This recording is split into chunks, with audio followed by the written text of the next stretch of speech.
dipersembahkan oleh Pemirsa, kembali saya Eliza Hasan hadir menyapa Anda dalam Dialog 4 Pilar MPR RI. Pada episode kali ini kami akan membahas mengenai potensi pariwisata nasional. Dan inilah Dialog 4 Pilar MPR RI selengkapnya.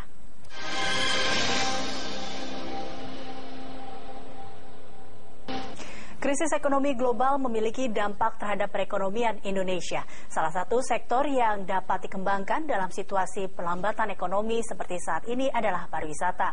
Lantas, hal apa saja yang harus dibenahi dari sektor pariwisata? Dan untuk membahasnya, di studio telah hadir pimpinan fraksi Partai Golkar MPR RI, ada Bapak Mujid Rohmat, serta Deputi Pengembangan Pemasaran Pariwisata Nusantara Kemenpar RI, ada Ibu Esti Reko Astuti. Selamat datang di MPR atau 4 Pilar MPR RI ini, Ibu Esti dan juga Pak Mujid. Ini kalau kita berbicara memang terkait dengan pariwisata. Indonesia dikenal memiliki banyak sekali pariwisata yang indah ya, potensi yang luar biasa. Nah, tapi kalau kita berbicara mengenai devisa nih, saya ke Bu Esti dulu. Ini bagaimana sih seharusnya agar potensi pariwisata kita ini bisa menjadi devisa atau pemasukan terbesar bagi negara kita ini? Kalau posisi yang sekarang kan pariwisata atau sektor pariwisata di ranking keempat setelah minyak, batu bara, CPO. Nah, ini pun juga sebenarnya sudah luar biasa ya. Sudah masuk top 5 ya? Iya, sudah masuk top 5. Nah, kalau diproyeksikan ke depan, memang karena yang tiga terbesar itu di atas itu kan semuanya based on sumber alam. Kalau diproyeksikan itu makin lama akan makin menurun. Sementara sektor pariwisata itu kan jasa. Jadi kalau semakin diasah, semakin dikembangkan SDM-nya, infrastrukturnya, dan potensi destinasinya itu pasti akan meningkat. Dan memang proyeksinya kita berharap sektor pariwisata itu nanti akan meningkat melebihi dari sektor yang batu bara, CPO, dan minyak yang utama. Ya, Oke, kalau Pak Mujid, Anda melihatnya seperti apa? Bisakah kira-kira pariwisata ini mengalahkan ketiga sektor tadi? Ya, ada ungkapan orang Timur Tengah menarik memandang Indonesia. Indonesia disebut kita minal jannah, katanya adalah serpihan dari surga.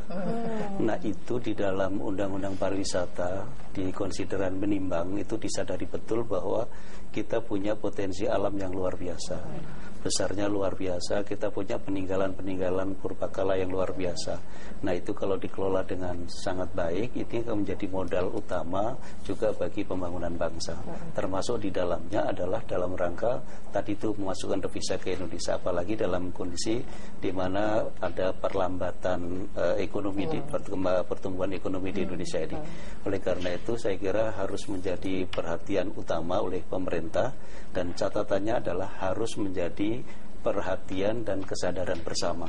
Jangan hanya dibebankan kepada departemen atau di Kementerian Pariwisata saja.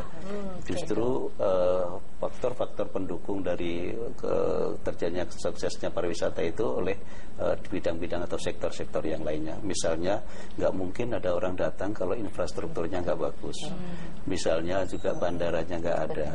Kemudian penerbangan ke situ nggak ada, kemudian destinasinya juga nggak ditata dengan baik, kemudian juga promosinya misalnya hanya sekedar biasa-biasa saja.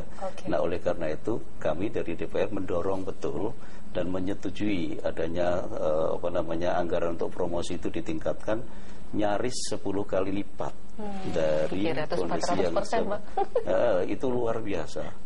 Ini tentunya akan sangat mendukung potensi pariwisata di Indonesia dengan adanya penambahan dana itu. Tapi saya kembali ke Pak Mujid, tadi Anda mengatakan terkait dengan perlambatan ekonomi. Kita tahu saat ini ekonomi kita memang sedikit terhambat, apalagi dengan pergerakan rupiah yang makin hari makin melemah saat ini. Nah, tapi di satu sisi pelemahan rupiah ini dimanfaatkan juga oleh beberapa turis asing yang ingin datang ke Indonesia. Nah, Anda melihatnya ini juga menjadi sebuah peluangkah seperti itu, Pak Mujid? Ya, saya kira inilah satu kesempatan yang cukup baik buat kita.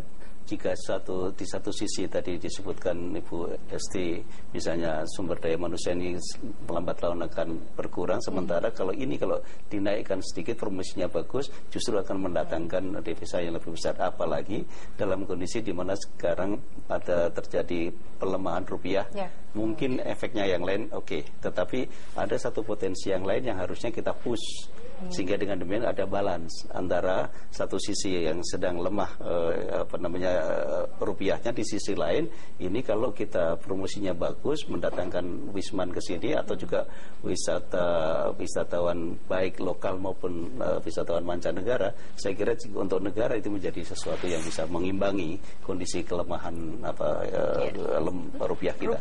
Jadi nah Bu Esti, ini juga melihatnya seperti apa sih? Ini juga bisa dimanfaatkan juga oleh Kementerian Pariwisata terkait dengan ini. Betul. Jadi kita bisa sebenarnya ada keuntungan dari dua sisi, baik buat kita menarik wisatawan Nusantara maupun wisatawan mancanegara.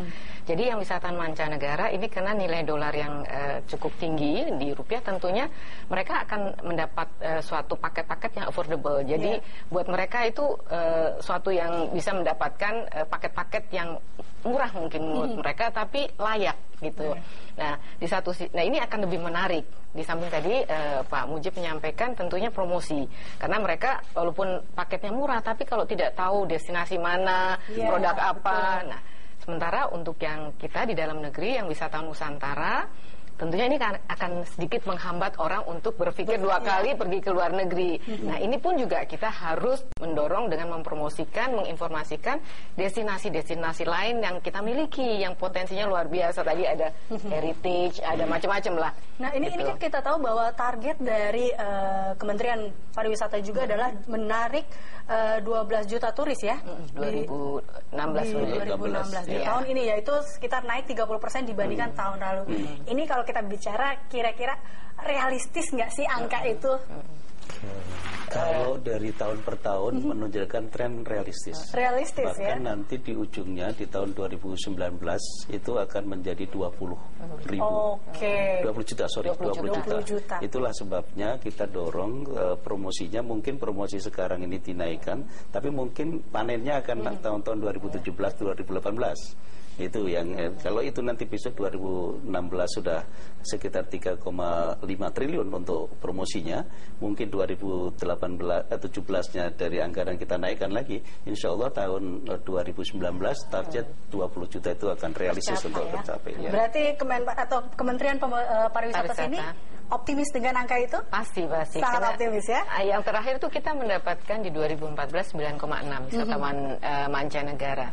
Terus yang Nusantara 251 pergerakan, 251 juta pergerakan. Nah, ini di 2015 ini kita memang ditargetkan 10 dan diharapkan memang optimisnya 12 juta. Sementara untuk yang Nusantara 255 juta pergerakan.